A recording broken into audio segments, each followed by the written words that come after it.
Hey guys, it's Ben, and today I will be walking through the Unit42 HackTheBox Sherlock challenge. If you've seen my previous video, I covered another one of these Sherlock challenges. It was also a very easy rated one. In these challenges, we basically get an intrusion, and we've got some forensic artifacts surrounding the intrusion, and we have to analyse it to answer a load of questions. In this case, the scenario we're faced with was based on a real intrusion, so this is real threat intelligence. In this case, we're looking at Unit42, which is sort of Palo Alto's threat intel team or research team. They conducted research on an UltraVNC campaign where attackers utilised a backdoored version of UltraVNC to maintain access to systems, and this lab is inspired on that.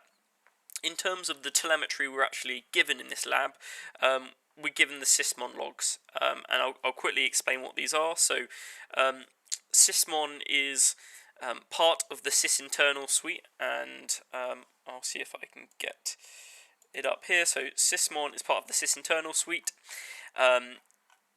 It doesn't come native to Windows, so it doesn't come already installed, but you can install it and you can configure it to get a very granular, logging capability. So you can basically get EDR level logging and EDR level telemetry from Sysmon. I think there's 20 something event IDs. So yeah, 29. I guess you could say 30 event IDs, and these cover everything you would ever need, really. Everything from process spawning, file stamp like being changed, netcons, process terminations, image loads, create remote threads, so process injection. It covers everything you would ever need in an investigation. You have to supply a configuration file when you sort of set up and install Sysmon. This is used such you can filter what you want to log on and what you don't want to log on. And the reason you do this is because Sysmon, without any sort of configuration, just basically if you want to log everything, it will generate a massive amount of telemetry and a massive amount of data. And if you've got a corporate network, this will simply it will overwhelm the SOC. So you supply this configuration file where you configure what you want to log on, and hopefully you can sort of disregard all the benign activity, because you only really want to log on interesting stuff, maybe process creation events, DNS requests, and so on and so forth. It's really up to the user on how they configure it themselves, but in this case we are given the Sysmon logs, and I'm going to go onto my VM here. I've got the questions that we're given here, so it starts off with how many event logs are there with event ID 11, and then so on and so forth. There's more questions here. There's 8 in total. When you download when you download the files, you're given this unit42.zip, and this contains the Sysmon operational file here.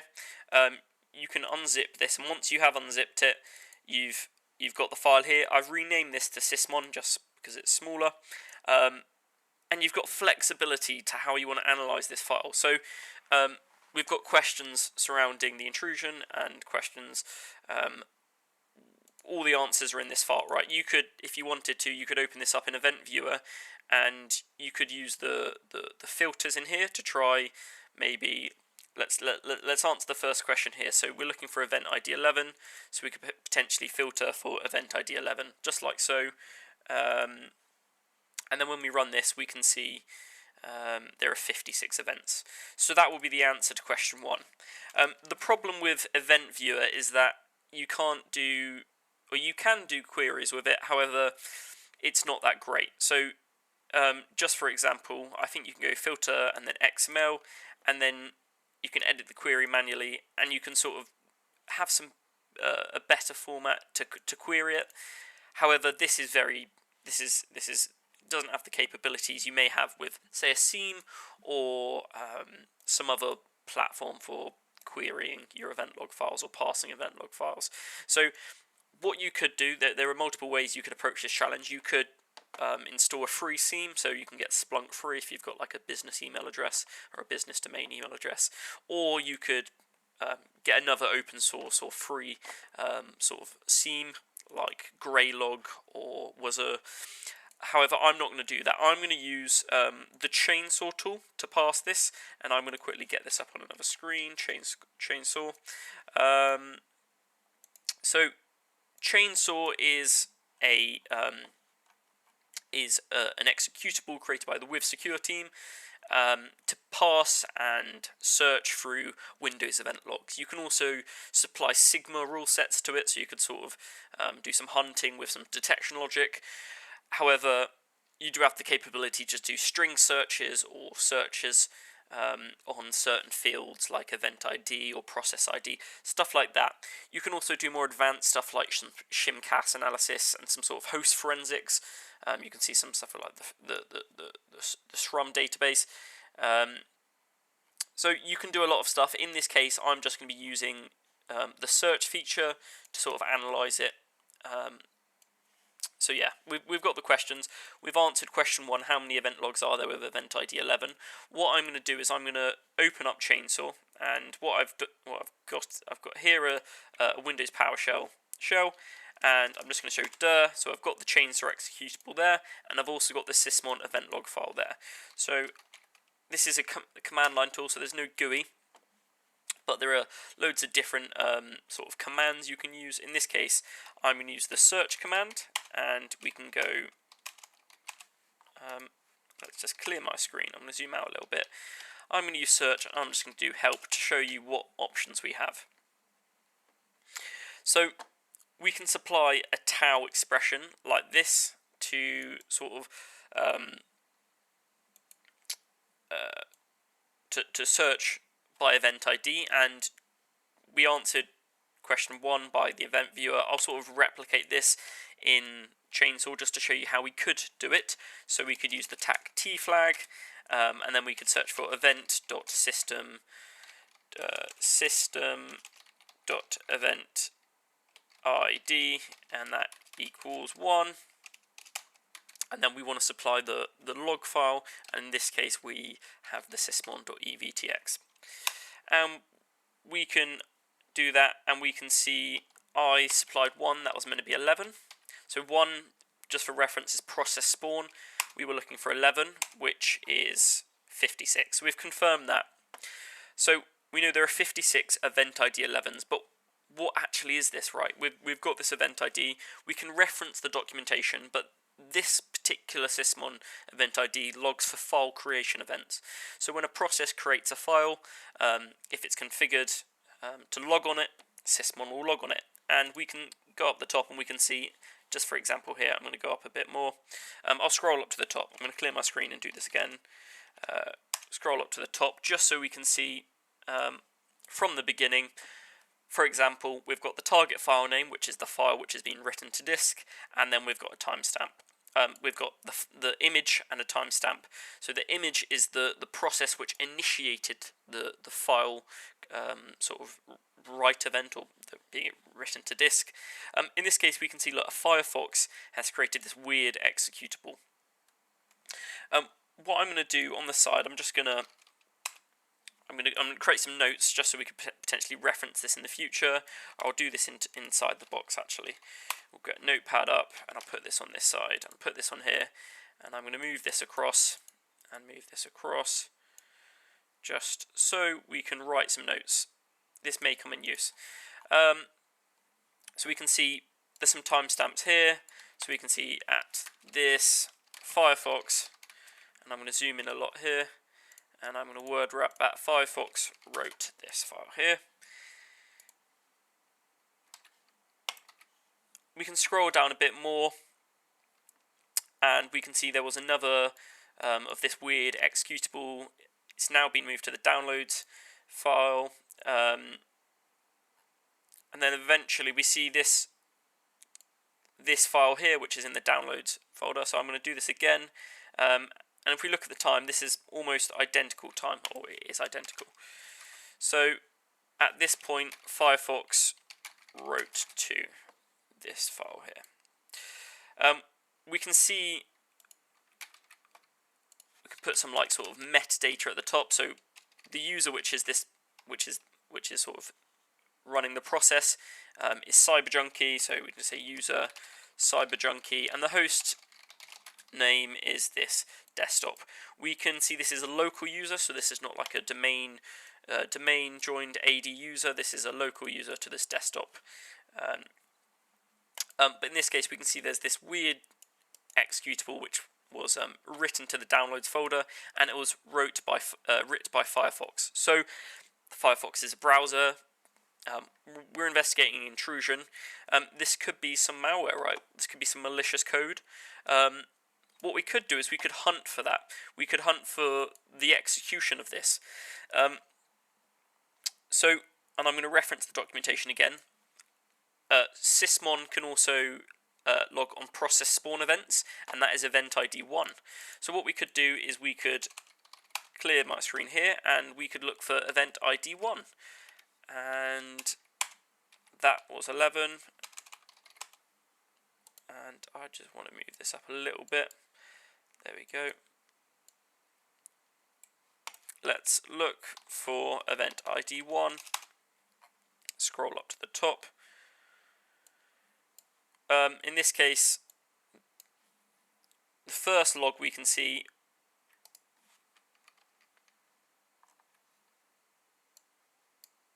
there we go. Just getting this right size. There we go. We can see some binary ping sender which seems to be associated with Firefox. This process was spawned at 41:45, so right after it was downloaded. But we can see this process here was spawned. So let's just move this across. We can see image, and it's the executable we're looking at. So let's jot this down.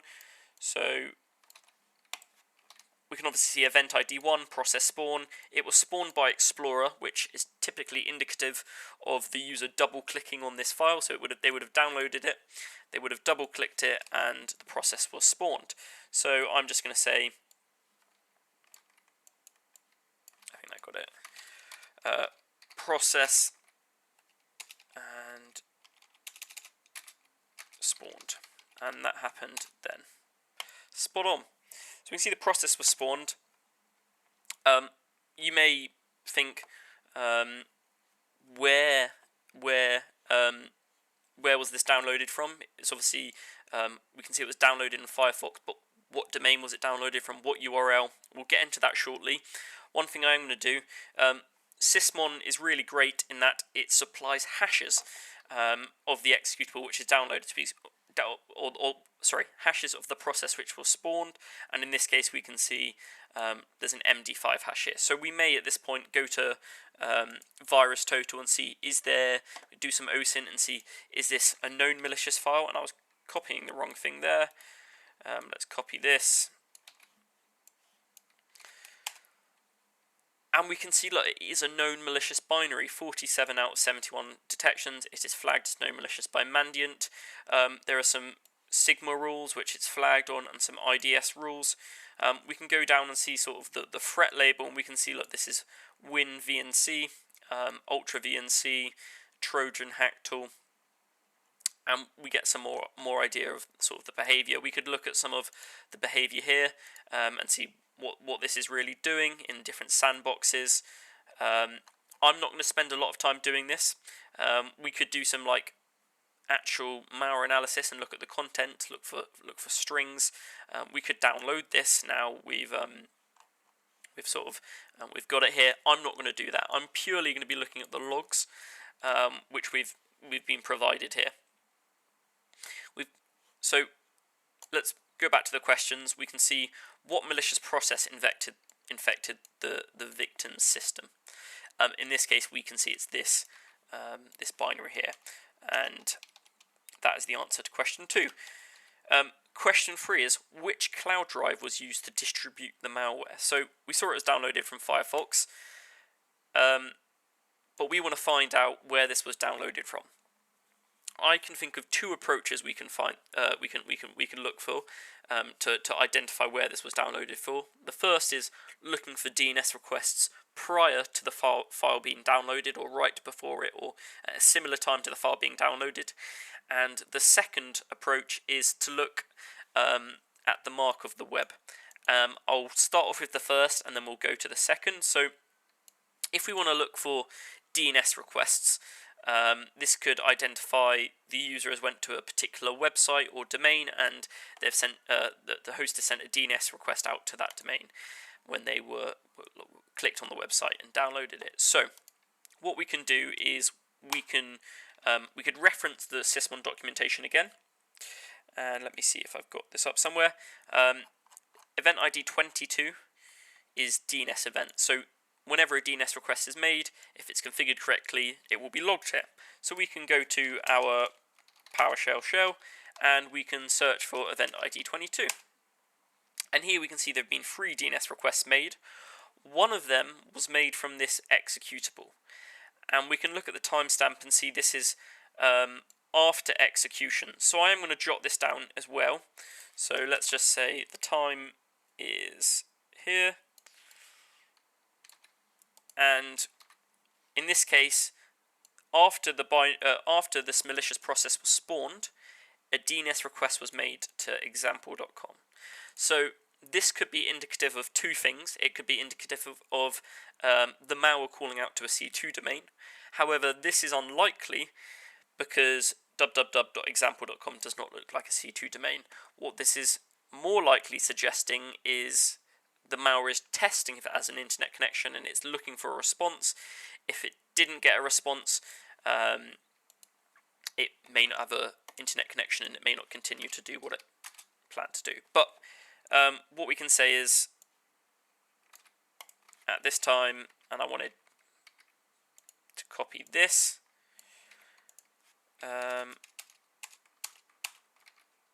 made a DNS request to www.example.com. So the malware is called out to this domain at that time. Prior to this, we can see there has been a DNS request made to something related to Dropbox, and another one, Dropbox user content. This is from the Firefox process, and if we look at the timestamp, 3143 and 4143 and 4125.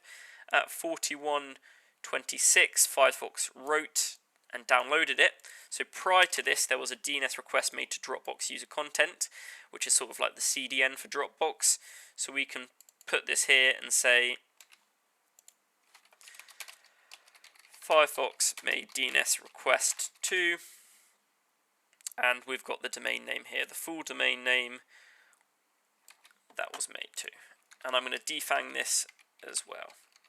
There we go. So that was one way we could identify where the file was downloaded from. The other way I mentioned earlier involved the mark of the web. So when you download a file from the internet, an ADS, an alternative data stream, is added to the file which isn't visible to your user. This is called zone identifier, and this will store metadata about where the file was downloaded from.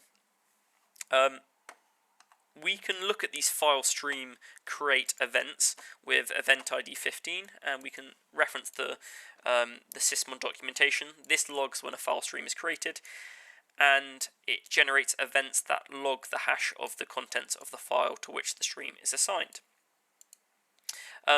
This can capture the zone identifier, which if we do some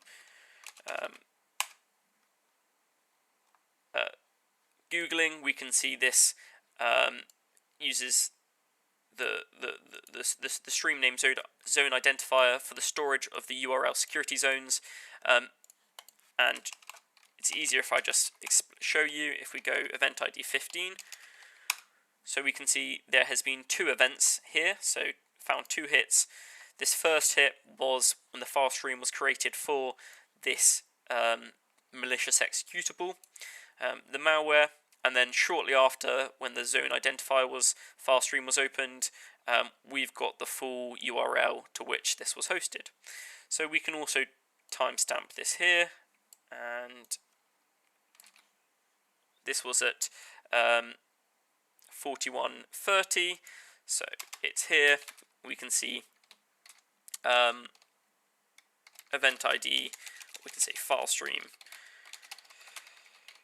created for zone.identifier, and I'm going to prepend this.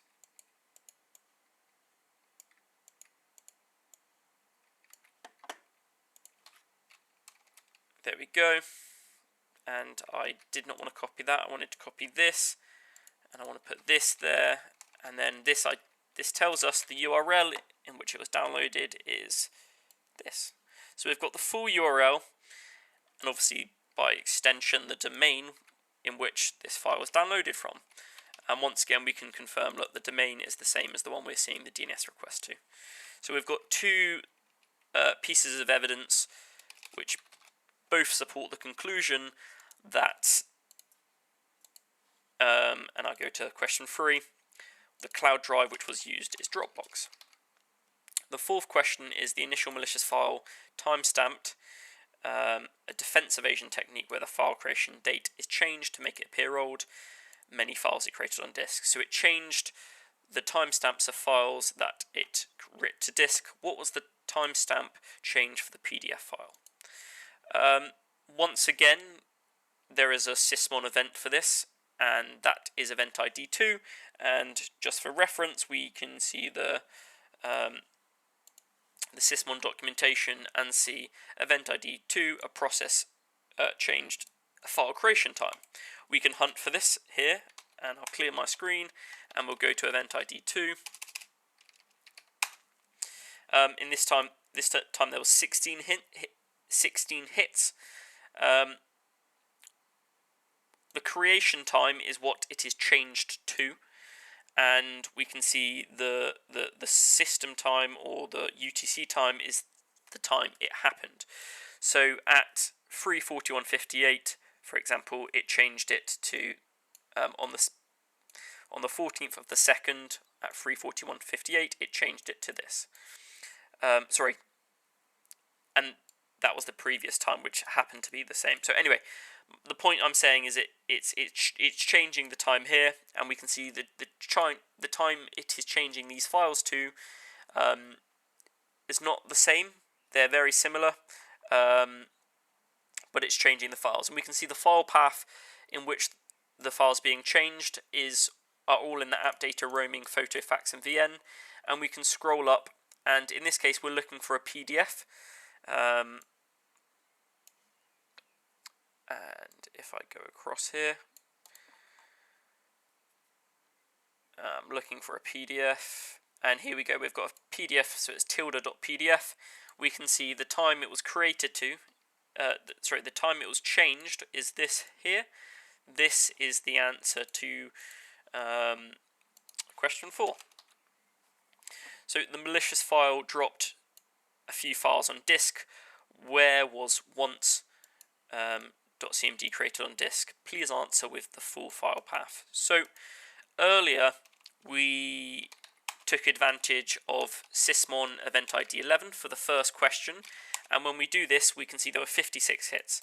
So this is file creation events. We want to look at events where the malicious process wrote files to disk. What we can do is we can go back to the beginning, and I'll go back to event ID 1, and I'm going to clear my screen, and I'm just going to event ID 1, and we'll go up to the top. We can see when this malicious process, this malware, was spawned. It was spawned with a process ID of 10267. So I'm going to add this to my notes here. So the process was spawned with PID equals this. So this was the process ID of the malicious process. What we can do is we can pivot on this process ID, and we can filter even further. So what we can do is we can say, look, we want to look for events where the event ID is 11, because we're looking for file write events, and I also want to filter where event, and we can look up here, we can see event.event data instead of event system, and we want to use the process ID field, so event.data event data dot process ID, and then we'll use that same syntax to look for the process ID of 10672. This is looking for file creation events, event ID 11, where the process ID is 10672, i.e. the process that initiated the file write event is this malicious process. And we can run this and we can see there are 6 hits.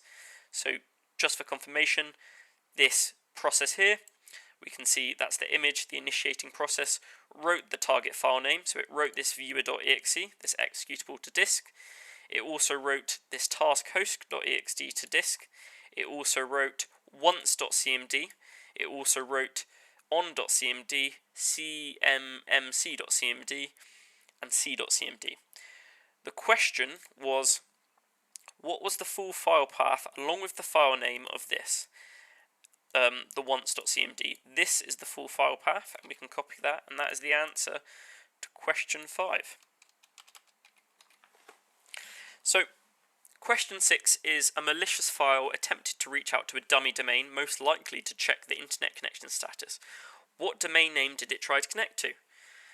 Well, when we were looking at this earlier, we saw this malicious file, this malicious process, made a DNS request to example.com. So we've already got the answer to question 6. The next question is, which IP address did the malicious process try to reach to? So once again, we can reference the Sysmon documentation to look for network connections, and we can see this is event ID 3. So I'm going to clear the screen, and I'm going to go up, and we can filter on process ID 10672, because we know that's the malicious process. We can look for event ID 3. And we can see there is one event, and in this case, the malicious process, the image is talking to the destination IP here over port 80. So it's making a HTTP request or something along those lines. What you may want to do as well is do some more OSINT, see what this IP is, and it looks to be something to do with Edgecast. And just for confirmation, we could potentially look at past domain names. We can look. There's loads of domains hosted on this. This could be the IP, for example, www.example.com, was it? Example.com. I think that's most likely what this is. We can see the timestamp at which this occurred is 4157, which is just after the DNS request was made. So this IP network connection is likely to do with this example.com, potentially. But that is the answer to... the IP address is the answer to question 7. We can add this to our sort of timeline here.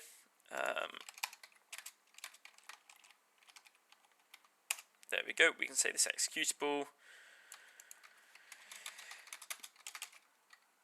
made a netcon to, and I need to get the IP address. Sorry, made a netcon to over port 80, and the final question is, the malicious process terminated itself after infecting the PC with a backdoored variant of UltraVNC. When did this process terminate itself? So, once again, referencing the Sysmon documentation, we can identify process termination is logged by event ID 5. What we can do is we can clear our screen and we can look for event ID 5, where the process ID is 10672, which will be the malicious process, and we can see this terminated at this time here. So we've answered all the questions. However, there is a lot of stuff I didn't cover. There is a lot of interesting information which I really encourage you to go out and dig through. You can find a lot more interesting stuff. There is stuff to do with this process spawning child processes, which isn't necessarily covered in the questions, but it happens, and this is a real malware sample. You may want to do some further static malware analysis, you may want to do some dynamic analysis, and I would encourage you do that. But I will not be covering that within this video. We have finished this challenge, and So I hope you enjoyed it, and I will see you on the next one. Have a good one. Cheers.